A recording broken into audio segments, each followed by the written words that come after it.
Pump speed drops to 35%, increases to 50%. Flow rates 35%, 50%, that's correct. Radiation sensors, no change, no change.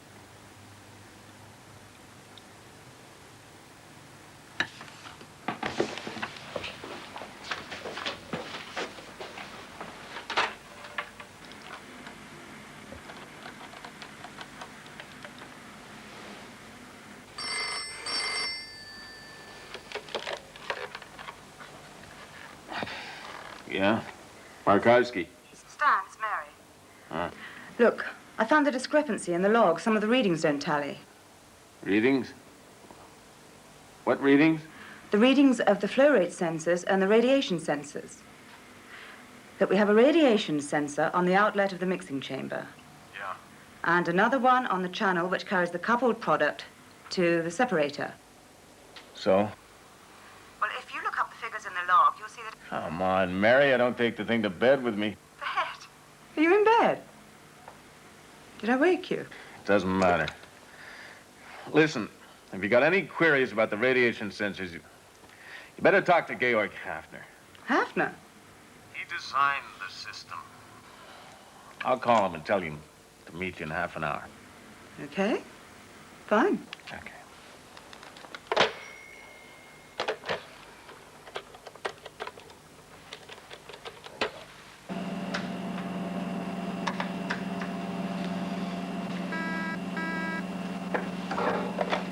Hafner? Georg, Stan Makowski here. Georg, can there be a discrepancy in the readings from the tracer? A discrepancy in the readings from the tracer? But that's impossible. Everyone we talk to says his own system can't go wrong. What are the discrepancies? I don't know. My colleague, Professor Edwards, thinks she's found a false reading in the log. Could you talk to her?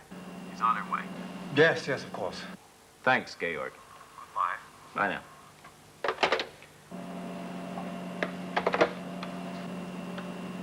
It can't have gone wrong. Andy and I planned it too carefully. It really is nice to see you again. And you, Andy? You haven't changed a bit. My parents are looking forward to seeing you again. You'll meet Mother tonight, but Dad's waiting for us in his office. Good. So you're working on a space mission? Yes. VPI is synthesizing a new vaccine. For technical reasons, the last step has to be carried out in microgravity. We're helping to develop a space production unit. Well, sounds very interesting.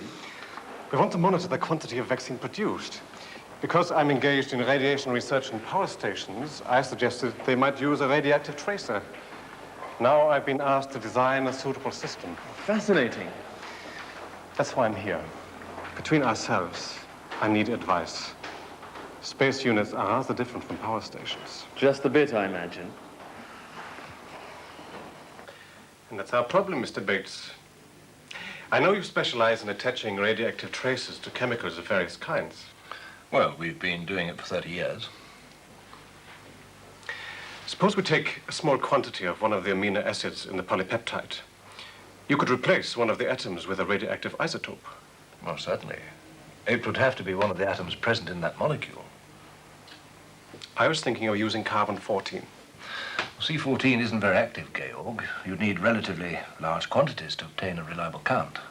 And since the half-life is over 5,000 years, it would still be active when the vaccine is used. Is there an alternative? Tritium? The radioactive isotope of hydrogen. Yes, but that's not very active either. And the half-life is still 12 years. Nitrogen and oxygen isotopes are useless. So what does that leave us with? Not very much, I'm afraid. Wait a minute, Dad. Does your polypeptide include methionine? Methionine? Frankly, I don't know. I've got a list here somewhere.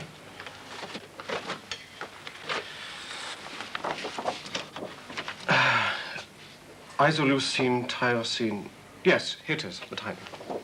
Good. Methionine contains sulfur, which has a radioactive isotope S35.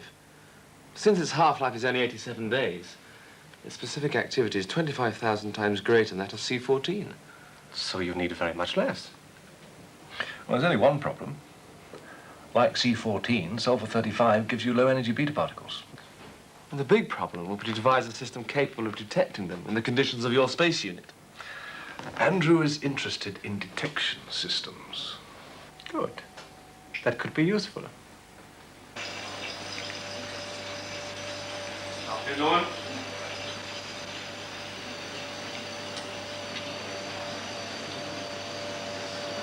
So this is where we incorporate radioactive tracers into organic compounds. How exactly do you do it? First of all, we grow bacteria here in the bug bath. Bug bath. Incubator. In a particular kind of bacteria? Any kind that grow fast. Suppose we want an amino acid containing S35. When we start growing the bugs, we starve them of sulfur. Then we put the radioactive isotope into the tank. And they feed on it? Exactly. All the proteins their cells manufacture contain S35 in the methionine instead of ordinary sulfur. Sounds very simple. We leave them till they achieve maximum growth. Then we filter the bacteria from the solution. Their mash, the various proteins, are broken down into separate amino acids. Well, that's done here by hydrolysis. The last stage is to separate the radioactive methionine from the other amino acids by chromatography. Look, what about radioactivity, Andy? That still worries me a little. The radiation a person will receive is only a tiny fraction of what he's exposed to every day of his life. What's more, your vaccine will be broken down by enzymes, and the products will soon disappear from the body. Yes, of course. And that's why tracers are used for medical purposes the world over.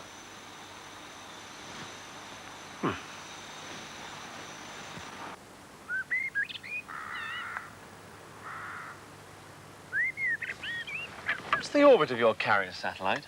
500 kilometers. You'll have to cope with a lot of random radiation from the Van Allen belt. Yes, that's true. Come on, let's go.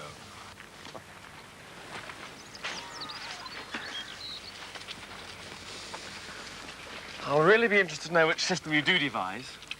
I hope you're going to keep in touch. Maybe we can do better than that, huh?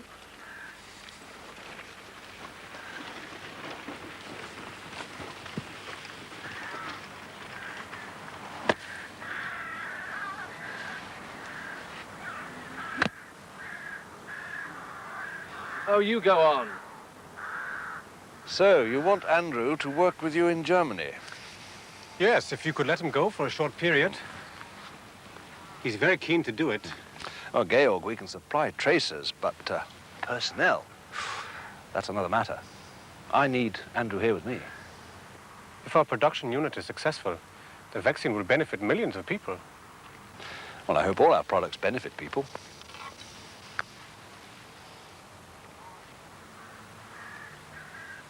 Yes, I'm sure they do.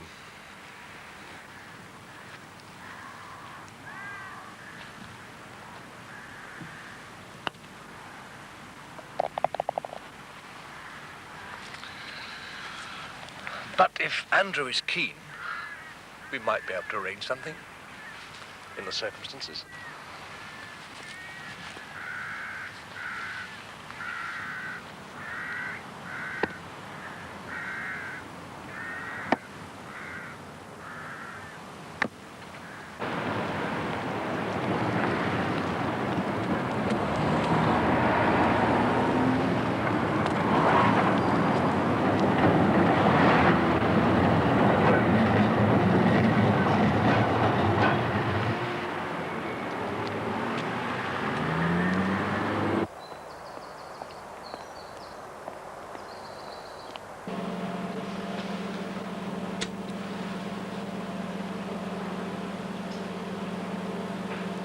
The sample solution containing S35 passes through a scintillator cell here.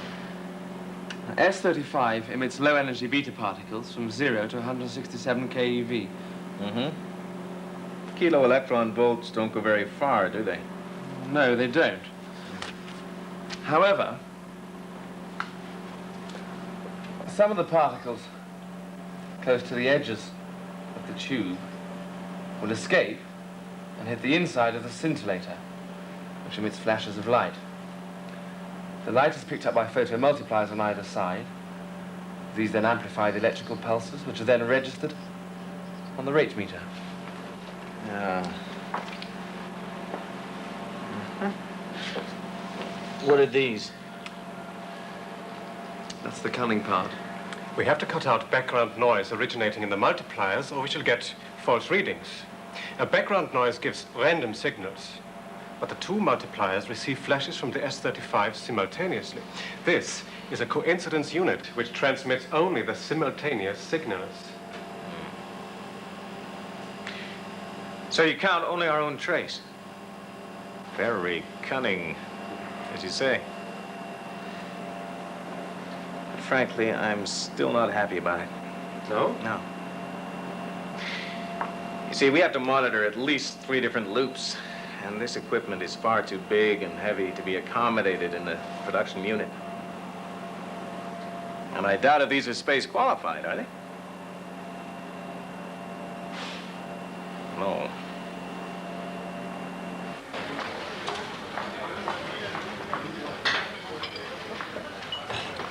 So what are we going to do now? Perhaps you could design miniature multipliers.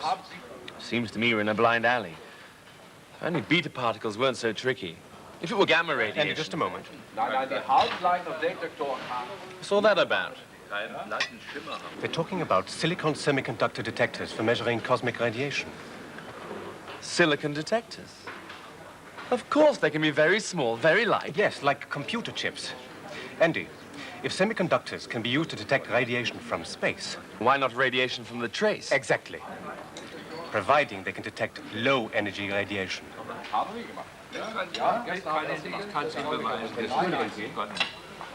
Können Sie uns bitte helfen?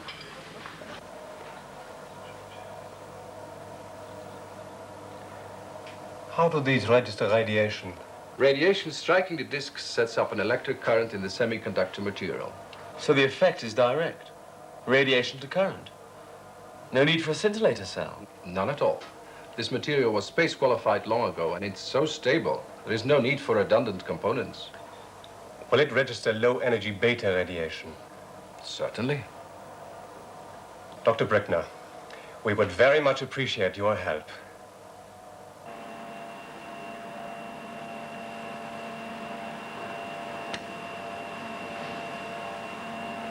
I can see the rate meter is working, but forgive me for asking, where are the detectors? 2 of them, as before, one each side of the tube. Those are the detectors. Are they small enough for your space unit? They're terrific. And naturally, the electronics can be miniaturized. Yeah, of course. What about background noise? We've taken care of that too. This is a discriminator. It is said to transmit signals which it receives only in the energy bank from 0 to 160 keV. Signals from the tracer. Plus some radiation from space and some from within the unit itself. From the electrophoresis current, the electric motor, and so on. But when you commission the unit in space, you'll measure the detector count rate without the tracer and calibrate the system to discount it. That will give you an accuracy of within 5%. And the material is space qualified and totally stable.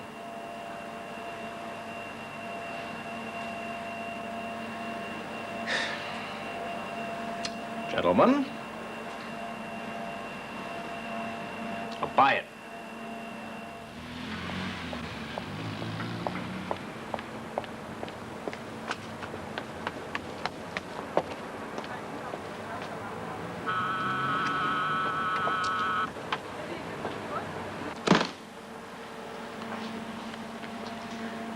See, according to the log, just before the unit shut down, the flow rate sensors showed changes in the flow rates, first down to 35% and then up to 50%. The radiation sensors showed no change at all. Can you explain that? You're assuming, Professor Edwards, that if the flow rate drops, the radiation count should also drop. Yes, I am. That isn't so. The detectors measure only the intensity of radiation, which depends on the quantity of material in the tube. That quantity will be the same whether the solution is moving fast or slow, or even if it isn't moving at all. Sorry I'm late. Okay. What's this about radiation sensors? Nothing. False alarm. Like everything else. It can't go wrong.